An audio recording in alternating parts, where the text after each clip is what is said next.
श्री राम जी और मारुति ने गोरखनाथ को आशीर्वाद दिया और वहां से प्रस्थान किया। हनुमान जी के मन में अभी भी शंका थी। आगे यह हुआ कि मारुति ने छोटा रूप धारण किया और श्रृंग मुरुड नगर में जाकर गुप्त रूप से राजमहल में प्रवेश किया। उस समय रानी पद्मिनी अर्थात मैनाकिनी अपने शयन आसन पर आराम से सो रही थी। उसके पास दासियां या अन्य कोई नहीं थी। यह देखकर मारुति उसके महल में गए और उसके पलंग पर बैठे। तभी रानी जाग गई और मारुति को देख लिया। उन्हें देखते ही उसने मारुति के चरणों पर सिर रख दिया। उस रानी के 3 नाम थे, मैनाकिनी, पद्मिनी और तिलोत्तमा। ये 3 नाम पढ़ने के पीछे बहुत प्रसिद्ध कथा है। सिंहल द्वीप में पद्मिनी स्त्रियों में से मैनाकिनी अत्यंत सुंदर थी। उसके समान रूपवती दूसरी कोई नहीं थी। एक दिन वह आकाश की ओर देख रही थी। उसी समय विमान में बैठे वसु का धोती का एक सिरा हट गया और उनके गुप्तांग विमान के द्वार से उसकी दृष्टि में आ गया। यह देखकर मैनाकिनी हंस पड़ी। वसु ने यह देख लिया और कहा, तू मुझ पर आसक्त होकर हंसी है। वास्तव में तू व्यभिचारिणी पापिनी है।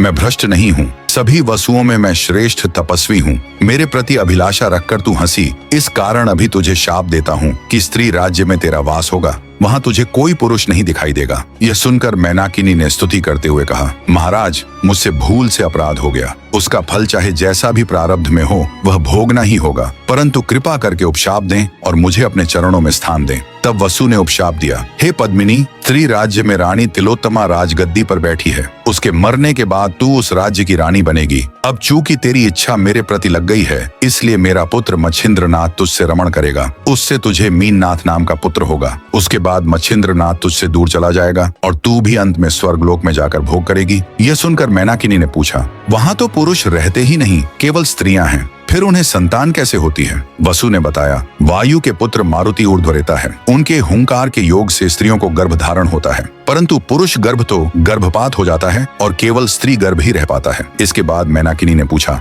मच्छिंद्रनाथ और मेरी भेंट कैसे होगी? जहाँ पुरुष जीवित नहीं रह सकते वहाँ वह कैसे आएंगे? तब वसु ने कहा, तू तप कर और मारुति की आराधना कर। वह प्रसन्न होकर तेरी चिंता दूर करेंगे। परंतु ध्यान रख, जब मारुति तुझ पर प्रसन्न होकर वरदान देना चाहे, उस समय तू उससे उसके प्रत्यक्ष अंग स्पर्श की मांग करना। इससे वह संकट में पड़कर स्वयं मच्छिंद्रनाथ को यहाँ ले आएंगे। इसी युक्ति से तेरा कार्य सिद्ध होगा। ये उपदेश देकर वसु अपने स्थान को चले गए। फिर मैनाकिनी स्त्री राज्य के श्रृंग मुरुड नगर में पहुंची। वहां वह एक चमारिन के घर आंगन में बैठी। जब घरवाली ने पूछताछ की तो उसने अपनी कथा सुनाई कि मैं सिंहल द्वीप में रहती थी। उपरीक्ष वसु के शाप के कारण यहाँ आई हूँ। अब यहाँ मेरा निर्वाह कैसे होगा, मुझे समझ में नहीं आता। ये सुनकर चमारिन ने कहा, तू मेरी कन्या के समान है। यहाँ निश्चिंत रह, अपने हाथ से भोजन बनाकर खा। इस प्रकार वह वहाँ रहने लगी और दोनों मिलकर भोजन बनाने लगी। कुछ समय बाद जब रानी तिलोत्तमा वृद्ध हो गई और उसे मृत्यु समीप लगी तो उसने मंत्रियों से कहा,